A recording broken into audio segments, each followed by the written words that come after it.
Hello, sweet friends. What is up, you guys?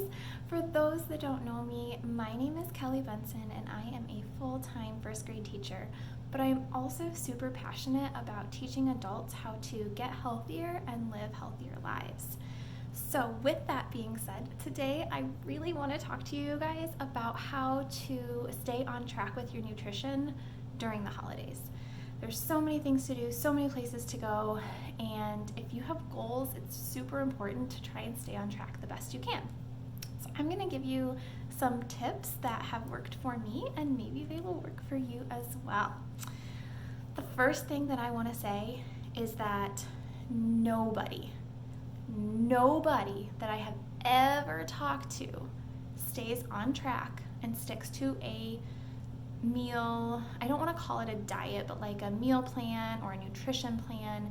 They don't stick to a strict thing 100% of the time.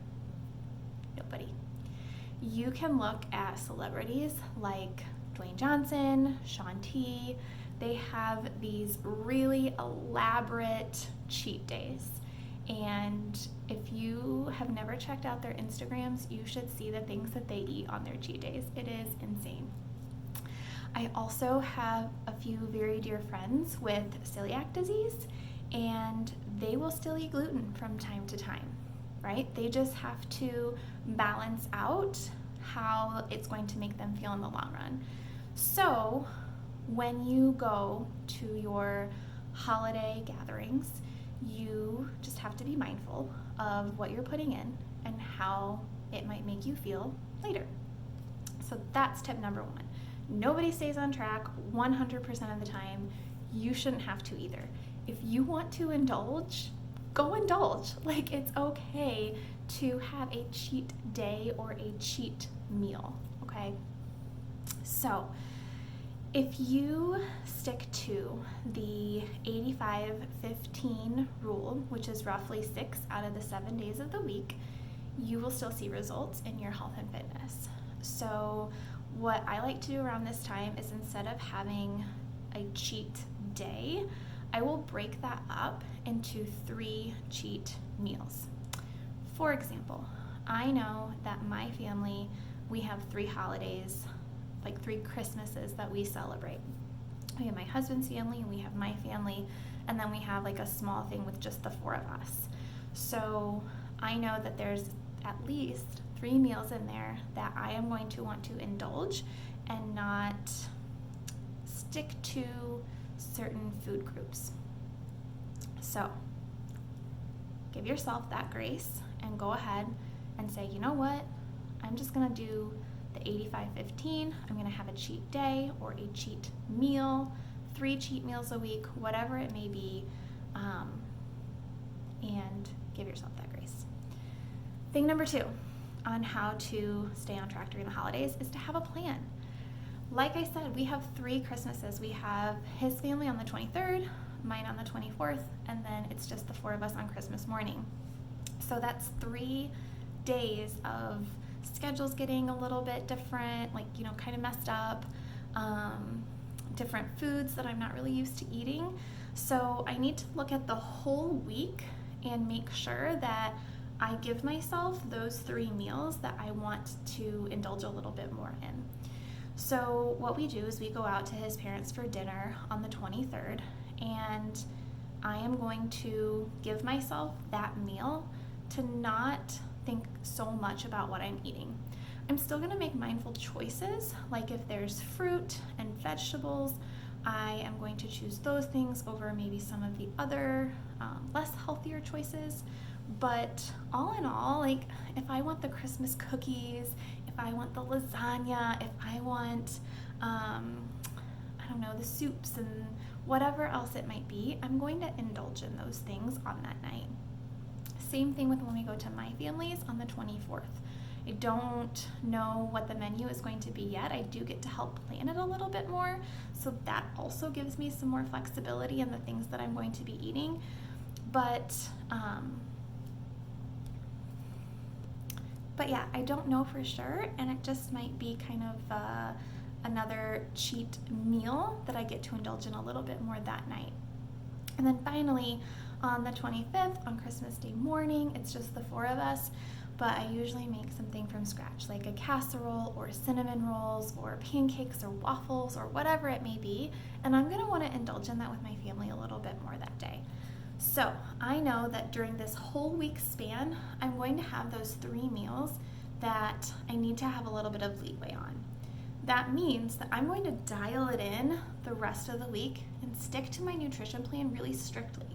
So I don't count calories, I don't count carbs. What I do count is containers, and I am just super mindful of the food groups that I'm eating and measuring out my food, using portion control, and I know that I'm just going to dial that in quite a bit more on that week. Okay, now, when you are traveling to your in-laws or your family members, the third tip that I'm going to give you is there a dish that you can make that is a healthier choice?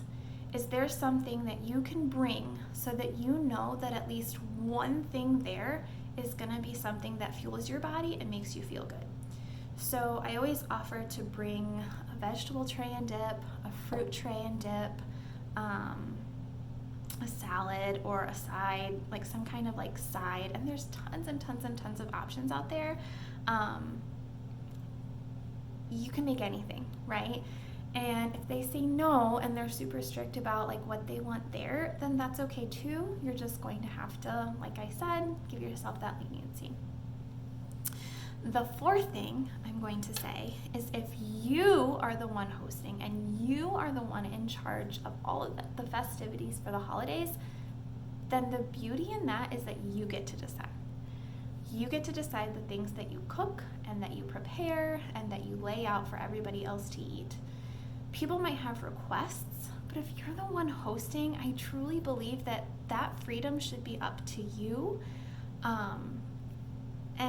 and you should get to make those ultimate decisions. Now, of course, should you try and accommodate everybody and make things that people like? Of course, but you're involved in that. You're included in that, and you should also make things that you are going to like and that you can enjoy.